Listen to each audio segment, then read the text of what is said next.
రెండవ రోజు కోడిపందాలు కోనసీమ వ్యాప్తంగా ఇటు తూర్పుగోదావరి జిల్లా వ్యాప్తంగా కూడా రెండో రోజు సంక్రాంతి కోడిపందాలు అయితే పెద్ద ఎత్తున జరుగుతున్న పరిస్థితి. ప్రతి గ్రామంలో కూడా ఇదే తరహాలో కోడిపందాలు జరుగుతున్నాయి.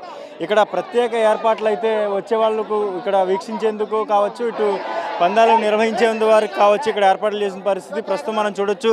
మనతో పాటు ఇక్కడ పందెం రాయలు కూడా ఉన్నారు. వాళ్ళతో మాట్లాడింది ఎలా జరుగుతున్నాయి కిట్టు గారి పందాలు ఎలా జరుగుతున్నాయి? ఇక్కడ సాంప్రదాయ పద్ధతిగా చాలా చక్కగా జరుగుతున్నాయండి. ఈ పందాలు చూడడానికి ఎక్కడి నుంచో హైదరాబాద్ నుంచి, బెంగళూరు నుంచి, విదేశ ప్రాంతాల నుంచి ఇక్కడ సంక్రాంతి సంబరాలు చేసుకున్నాక అందరూ వచ్చినందుకు కూడా మేము సంతోషపడుతున్నాం.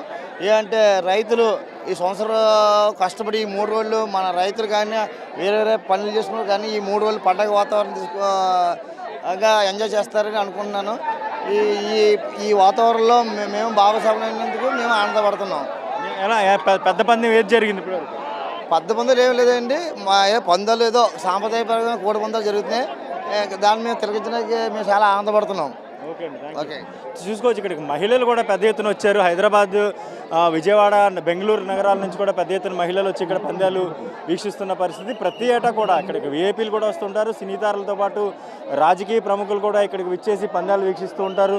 అయితే ఈ పందాలు వీక్షించేందుకు ఇక్కడ ఎటువంటి ఇబ్బంది తలెత్తకుండా పూర్తి స్థాయిలో ఇక్కడ నిర్వాహకులు అయితే సమర్థవంతంగా ఏర్పాట్లు చేసి ఇక్కడ మాట్లాడే ప్రయత్నం కూడా చేద్దాం. ఎక్కడి నుంచి వచ్చారు మీరు? కాకినాడ. ఎట్లా ఉంది? బాగుంది. ఎవ్రీ ఇయర్ వస్తూ ఉంటారా? లేదు, ఫస్ట్ టైం. మీరు చెప్పండి అమ్మా, ఎక్కడి నుంచి వచ్చి అదే మాట్లాడడానికి కూడా కొంచెం ఇబ్బంది పడుతున్న పరిస్థితి. అయితే కేవలం పందాలు వీక్షించేందుకు మాత్రం దూర ప్రాంతాల నుంచి ఇక్కడికి వచ్చారని మనం స్పష్టంగా చెప్పవచ్చు. ఇదే తరహాలో పందాలు భోగి నుంచి ఈరోజు కనుమ వరకు, రేపటి కనుమ వరకు కూడా ఇదే తరహా పందాలు నిర్వహించే పరిస్థితి కనిపిస్తూ ఉంది. పెద్ద ఎత్తున సాంప్రదాయం పేరుతో ఇక్కడ పందాలు నిర్వహిస్తున్న బరిల వద్ద మాత్రం కోట్లాది రూపాయల పందాలను నిర్వహిస్తున్న పరిస్థితి కనిపిస్తుంది. ఇప్పుడే ఒక పందెం కూడా పూర్తయిన పరిస్థితి. మనం ఈ బరిలోనే ఉన్నాం.